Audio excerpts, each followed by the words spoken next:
अस्सलाम वालेकुम वरहमतुल्लाहि वबरकातुहू। दोस्तों मैं हूं साकिब मिर्ज़ा, आप देख रहे हैं gulf life Hindi YouTube channel. बहुत बहुत स्वागत है आपका। सबसे पहले आपको एक गुड न्यूज़ ये दे दूं कि वंदे भारत मिशन का फ़ेज़ 5 शुरू होने जा रहा है। लिस्ट निकल कर आ गई है। हम इसको वंदे भारत मिशन ना कहें तो बेहतर होगा, इसको साउथ भारत मिशन बोल सकते हैं, जैसे कि मैंने पोस्ट कर दी है कम्युनिटी टैब में, आप जाकर देख सकते हैं चैनल पर। दूसरी चीज़ों पर भी आएंगे। अभी वीडियो ये थोड़ी सी लंबी खिंचेगी क्योंकि मैंने बहुत सारी जानकारी इकट्ठी की है जो आपसे शेयर करनी है। यहाँ आप देखिए, दिल्ली, इसके बाद दिल्ली गया, मुंबई, दिल्ली अमृतसर, कितनी फ़्लाइट हो गई? 4। बाकी हैदराबाद, बेंगलुरु, हैदराबाद, हैदराबाद, हैदराबाद, कितनी फ़्लाइट हो गई? 5। यानी फिर से साउथ इंडिया के लिए 5 फ़्लाइट। और चलिए, इतना शुक्र है कि इस बार 4 फ़्लाइट दिल्ली और मुंबई के लिए दे दी है, लेकिन फिर भी साउथ भारत मिशन हम इसको कहें क्योंकि अभी भी जो परसेंटेज है वो ज़्यादा साउथ इंडिया की तरफ ही जा रही है। तो ये फ़ेज़ 5 शुरू होने जा रहा है 8 अगस्त से, जो कि आगे तक चलेगा 14 अगस्त तक। आगे जो भी डिटेल आएगी आपको बताया जाएगा। तो ये तो हुई नई फ़्लाइटों की बात वंदे भारत मिशन की। और दूसरी खबर ये कि आपको पता चली गया होगा कि फ़्लाइट की जो डेट है वो बढ़ा दी गई 31 अगस्त तक, यानी 31 अगस्त तक फ़्लाइट अभी बंद रहेंगी। लेकिन मैं कुछ चीज़ें आपसे और क्लियर आगे करने जा रहा हूँ, तो बने रहिए वीडियो पर अंत तक। तो ये देखिए, कुवैत ने इंटरनेशनल फ़्लाइट शुरू कर दी है, लेकिन अनफॉर्चुनेटली इंडिया को इससे बाहर रखा है। थोड़ा गौर कीजिए हेडिंग पर, पूरी खबर में खोलकर नहीं दिखाऊंगा, वीडियो को शॉर्ट करना है।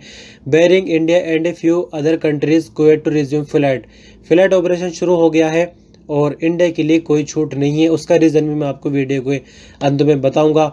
अब हम आ गए हैं एयरपोर्ट अथॉरिटी ऑफ इंडिया के पेज पर, ट्विटर के पेज पर।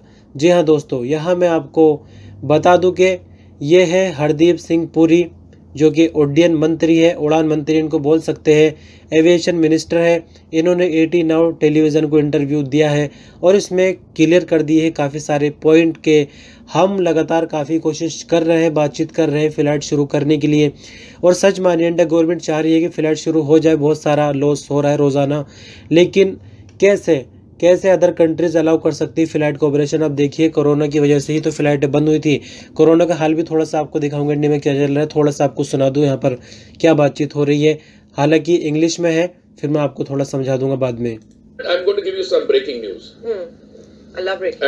And this is the first time I think I'm saying this to distinguished member of the fourth estate. We are also working out similar arrangements with countries. It will depend on the demand and our capacity. You see, you must remember governments and other countries have to plan their quarantine arrangements, their other infrastructure. ये अब last line चल रही है इस video की, इस पे गौर करना, मैं फिर आपको समझाऊंगा बाद में। They have their professional troll armies accompanying them. Why don't you open this? Why don't you open that? Left to me, I would open the whole thing. But you can't. I can't.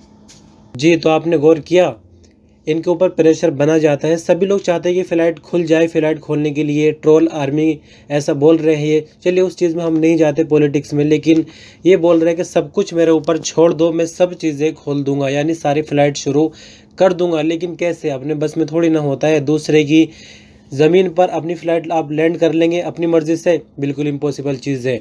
आपको एक चीज़ और बता दूँ, नए नियम क्या है। आप देखिए, 4 घंटे पहले की ट्वीट है, इंटरनेशनल और फिर लोकल सभी पैसेंजर्स के लिए है। कोविड-19 की स्क्रीनिंग वगैरह होनी है, 7 दिन का क्वारंटाइन होना है। और इसमें एक चीज़ और है, नो चार्ज और पेड क्वारंटाइन, यानी ऑप्शन दिया जाएगा अगर किसी के पास पैसे नहीं है तो उसको घटिया सी जगह डाला जाएगा, लेकिन जिनके पास पैसे उनको अच्छी जगह रखा जाएगा। लेकिन 7 दिन का क्वारंटाइन जो है किया जाना है। ये आज ही की अपडेट है। हालांकि मेरे 2 बंदे बिल्कुल ख़ास चले गए हैं पिछले हफ्ते में, उनका जिक्र मैं आपसे कल की वीडियो में करूंगा। कल मैं आपको एक वीडियो बनाकर ये बताऊंगा कि किस तरह से एम्बेसी में जल्दी नंबर लाया जाए। हालांकि आज जो वीडियो मुझे बनानी चाहिए थी, लेकिन आज ये एक नया टॉपिक आ गया तो इस पर वीडियो बनाई जा रही है। तो क्वारंटाइन जो है यहाँ पर मस्ट कर दिया गया है। दिल्ली एयरपोर्ट का ये पेज है, यहाँ से खबर निकल कर आ रही है। तो आपने अभी क्या सुना, उड्डयन मंत्री की जुबान से क्या सुना? उन्होंने बोला है कि मैं सब कुछ खोल दूंगा अगर चीज़ें मेरे ऊपर छोड़ दी जाए। आगे थोड़ा सा आपको एक चीज़ और दिखा दूँ। नागरिक उड्डयन मंत्री हरदीप सिंह पुरी ने दूरदर्शन न्यूज़ चैनल के साथ भी मुलाकात की है। थोड़ा सा आपको यहाँ पर दिखा दूँ क्या कह रहे हैं हिंदी में। बिल्कुल, पिछली वीडियो इंग्लिश में थी, ज़्यादा नहीं दिखाऊंगा कहीं कॉपीराइट न लग जाए मेरे चैनल पर। फिर आगे भी बात करेंगे थोड़ी सी नए इकोसिस्टम को लेकर के और नई चुनौतियों के बीच। इन सभी तमाम मुद्दों पर बात करने के लिए हमारे साथ हैं नागरिक उड्डयन मंत्री श्री हरदीप सिंह पुरी, बहुत बहुत धन्यवाद सर वक्त निकालने के लिए। तो पहला सवाल यही कि चूंकि 1 अगस्त से आप 5वें चरण में जो वंदे भारत मिशन जिसकी इतनी तारीफ हो रही है पूरी दुनिया में, अभी इस वक्त हम लोग कहाँ पे खड़े हैं और 5वें चरण की क्या कुछ तैयारियां हैं, उसके बाद फिर मैं डिटेल्स पे आता हूँ सर। देखिए, लॉकडाउन हुआ था 23 मार्च को, ठीक है। लॉकडाउन का मतलब ये था कि सारी मोबिलिटी और सिविल एविएशन खास करके एकदम सीसेशन ऑफ ऑपरेशंस। पर हमने लॉकडाउन के दौरान भी, जो पहले लॉकडाउन के दौरान हमने एक नई स्कीम चालू की थी, लाइफलाइन उड़ान। और लाइफलाइन उड़ान को हमने चलाया और उसके तहत हमने कम से कम 1000 टन दवाइयाँ, एसेंशियल मेडिकल सप्लाईज एट्सेट्रा देश भर में हम ले गए। बाहर से भी 1500 टन मेडिकल सप्लाईज लाइफलाइन उड़ान के थ्रू आई थी। 30 टन हमने मेडिकल सप्लाईज बाहर भेजी। साथ साथ हमने वंदे भारत मिशन जो है ये 6 मई को चालू की थी। जब हमने इसकी डिज़ाइन पे चर्चा की और विदेश मंत्रालय से बातचीत की, तो विदेश मंत्रालय ने हमारी जो बाहर राजदूतावास है, उच्चायोग हैं, सबको ये रिक्वेस्ट किया, बताइए कि कितने हमारे नागरिक हैं ऐसे जो हु आर इन डिस्ट्रेस बाहर, जिनको वापस आना होगा। तो ये जो एक्सरसाइज है ये हमारे मिशंस ने कैरी आउट की और उसके जो आंकड़े आए हमारे पास, उस समय था कि विश्व भर में करीब कोई 1,90,000 हमारे ऐसे नागरिक होंगे जिनको भारत आने की ज़रूरत है, इच्छा है। कईयों के वीज़ाज एक्सपायर हो गए थे, कुछ डिपोर्टीज थे, अलग अलग।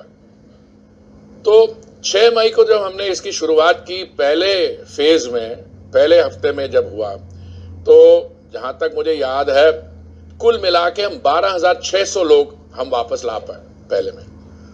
आज इसका जो आंकड़ा मैं आपको जब बताऊंगा तो आप इम्प्रेस होंगे, 8,45,000, जिसमें से एयर इंडिया और एयर इंडिया एक्सप्रेस ने करीब उनके बीच में 2.5 लाख से अधिक लोगों को लाया है।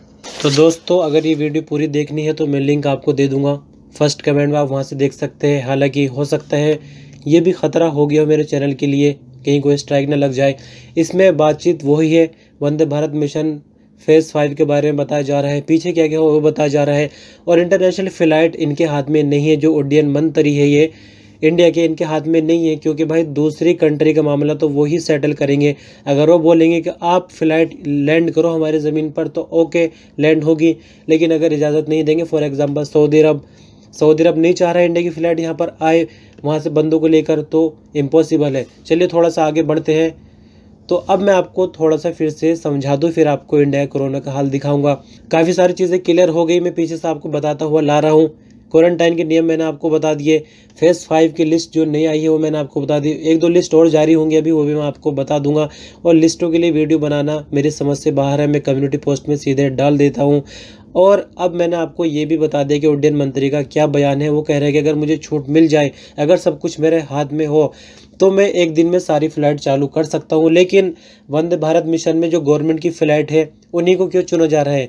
क्योंकि भाई देखो, पैसा कमाने का मौका है, इसमें गलत अंदाज में भी इसको लिया जा सकता है और सही में भी लिया जा सकता है। किसी को भी पैसा कमाने का मौका मिलेगा तो पैसा कमाएगा। सऊदी गवर्नमेंट ने पेशकश रखी थी, लेकिन इन लोग बोले कि कोई नहीं, हम अपने जहाज़ से लेकर जाएंगे। तो कोई बात नहीं, अपने जहाज़ से ले जाओ। मैंने कुछ दिन पहले जो वीडियो बनाई थी उसमें भी आपको समझा था, फिर से आपको समझा दूँ। सऊदी अरब से एक फ़्लाइट जाती है इंडिया पैसेंजर्स को लेकर। इंडिया ने तो इजाज़त दे दी कि हमारे पैसेंजर्स आप ले आओ, लेकिन अब सऊदी एयरलाइन इंडिया आती है और अगर उसको फ़ायदा चाहिए यकीनन, तो फिर से उसको पैसेंजर फुल करके यहाँ पर ले जाने पड़ेंगे सऊदी अरब, तब जाकर जो एयरलाइन है उसको बेनिफिट होगा। लेकिन ऐसा कैसे हो सकता है कि सऊदी अरब से प्लेन जो है इंडिया लैंड हो गया, अब यहाँ से खाली जा रहा है? ये तो एक इमरजेंसी वाली बात होगी जो वंदे भारत मिशन है। लेकिन जो नॉर्मल एयरलाइन चलती है अपना फ़ायदा कमाने के लिए, मुनाफा कमाने के लिए, उनको कैसे मुनाफा मिलेगा? अब ये देखिए कि कुवैत ने इंटरनेशनल फ़्लाइट शुरू कर दी है, इंडिया को इससे बाहर रखा है। पाकिस्तान भी इससे बाहर है। कई कंट्रीज़ मतलब जहाँ पे कोरोना का ख़तरा है वो कंट्रीज़ बाहर है। तो वो क्यों है? क्योंकि इंडिया की हालात काफ़ी ख़राब है। कोरोना वायरस के हवाले से मैं आपको भी थोड़ा सा दिखाऊंगा। यानी जब फ्लाइट का ऑपरेशन होगा तो फिर सभी कंट्रियों के साथ शुरू होगा। जो ये उड्डयन मंत्री थे ये बता रहे थे कि मेरी लगातार बातचीत चल रही है, लेकिन अभी दूसरी कंट्रीज एक्सेप्ट नहीं कर रही है। करे भी कैसे? आप देखिए ना, कोरोना वायरस में तो जीने मरने की हो रही है। हम क्या देखेंगे? हम सोच रहे हैं कि हमारी जॉब जो है खतरे में, हम जाकर सऊदी अरब पैसे कमाए जो इंडिया में है। लेकिन आप देखिए इकोनॉमी पूरी दांव पर लगी पड़ी है। यहाँ पर टैक्स बढ़ा दिया गया है, आम लोगों का खून चूसा जा रहा है टैक्स के नाम पर। जब गवर्नमेंट दिवालिया होने को चली और गवर्नमेंट का खजाना खाली होता जा रहा था तो फिर टैक्स लगा दिया लोगों पर, उसका बोझ डाल दिया इकोनॉमी को स्टेबल रखने के लिए। तो हमें तो अपनी अपनी जॉब की पड़ी है, लेकिन सारी दुनिया की इकोनॉमी डगमगा गई है।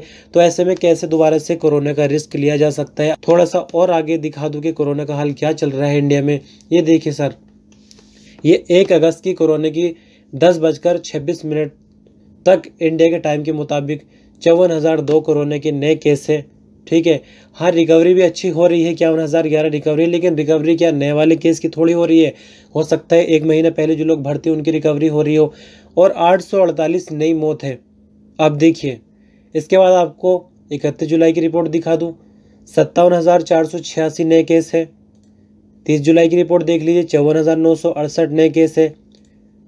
29 जुलाई की रिपोर्ट देखिए, 52,479 नए केस है। तो आप बताइए ऐसे में कैसे सऊदी अरब या फिर कुवैत या फिर यूएई, हाँ यूएई ने अपने कुछ खास बंदे इंडिया से बुलाए हैं स्पेशली, जिनकी उसको ज़रूरत थी, और काफ़ी सुरक्षा नियमों का पालन करते हुए उनको क्वारंटाइन किया गया। काफ़ी तरह के टेस्ट वगैरह हुए, इंडिया में भी हुए, वहाँ भी हुए। यानी उसका सिस्टम ऐसा था जो ज़रूरी, जैसे मेडिकल स्टाफ हो गया, कुछ और बंदे भी हो सकते हैं। सऊदी अरब ने मेडिकल स्टाफ बुलाया है, पाकिस्तान से बुलाया, इंडिया से बुलाया है, तो ये तो मजबूरी वाली बात हो गई। लेकिन नॉर्मल कंडीशन में बंदों को बुलाने का कोई हिसाब अभी देखने में नहीं आ रहा है। अब जो 31 तारीख तक डेट दी जा रही है, ये भी एक दिल बहलाने की चीज़ है। लेकिन अगर हालात नॉर्मल होंगे इंडिया के, तो तभी तो इंडिया से फ्लाइटों का ऑपरेशन शुरू होगा। वीडियो काफ़ी लंबी बन गई, सब चीज़ें आपको पॉइंट टू पॉइंट क्लियर की है ताकि आप बहकाए में ना आए। ये सब दिल बहलाने वाली बातें फ्लाइट की। जब हालात सही होंगे कोरोना के, तभी दूसरी कंट्री इजाज़त देगी कि इंडिया से बंदे अब यहाँ पर आ जाए, वरना तो किसी को भी अपनी इकोनॉमी ख़राब नहीं करनी। आप देख सकते हैं सऊदी अरब किस तरह से उभर कर आ रहा है, यूएई किस तरह से उभर कर आया है, कोरोना से कितनी ज़्यादा यहाँ पर सख्तियाँ हुई है, कितने पैसे बर्बाद हुए गवर्नमेंट के। तो आप खुद अंदाज़ा लगा सकते हैं, आप खुद समझदार हैं। ऐसे में कैसे फिर से इंडिया से फ़्लाइट आ सकती है इधर, वो भी बंदे ले लेकर वहाँ से। मैं मानता हूँ कि वहाँ से बंदे कोरोना पॉजिटिव नहीं आएंगे, नॉर्मली आएंगे, लेकिन फिर भी एक रिस्क तो है ही ना। और मैं फिर से आपको बता दूँ कि 31 अगस्त तक भी कोई श्योरिटी फ़्लाइट की नहीं है। फ्लाइट की श्योरिटी हालात के ऊपर है। जैसे इंडिया के अंदर कोरोना के हालात ठीक होंगे तब जाकर फ्लाइट का ऑपरेशन जो है शुरू होगा और लोग इंडिया से विदेशों में जा सकेंगे। इससे पहले कोई उम्मीद बिल्कुल भी नहीं है। और मोदी गवर्नमेंट या कोई भी गवर्नमेंट इसमें कुछ नहीं कर सकती है दूसरे के हाथ में फ्लाइट को लैंड कराना। हाँ, गवर्नमेंट इतना कर सकती है कि वंदे भारत मिशन चला रखे है, बंदे इधर से लेकर जा रहे हैं, बाकी उन्होंने अपनी फ्लाइट लगा रखी है, वो पैसे कमाने हैं, काम भी हो रहा है, पैसे भी कम रहे हैं, बंदे पहुंच भी रहे हैं घर। तो बस यही सब है। जिसको जाना है भाई, वंदे भारत मिशन के तहत ही भी जा सकते हैं। देर से नंबर आ ही जाएगा। कल एक वीडियो बनाने का और इरादा है जिसके बारे में आपको पूरी डिटेल बताऊंगी कि वंदे भारत में जल्दी नंबर कैसे लाया जाएगा। इस वीडियो से अगर आपको कुछ सीखने को मिला है तो एक लाइक कर देना और कमेंट करके ज़रूर बताना। अगर आपका कोई सजेशन हो या सवाल हो, रिप्लाई देने की पूरी कोशिश की जाएगी। चैनल पर नहीं तो सब्सक्राइब कर लेना। बने रहिए gulf life Hindi YouTube channel पर। अपना ख्याल रखिएगा। अल्लाह हाफिज़।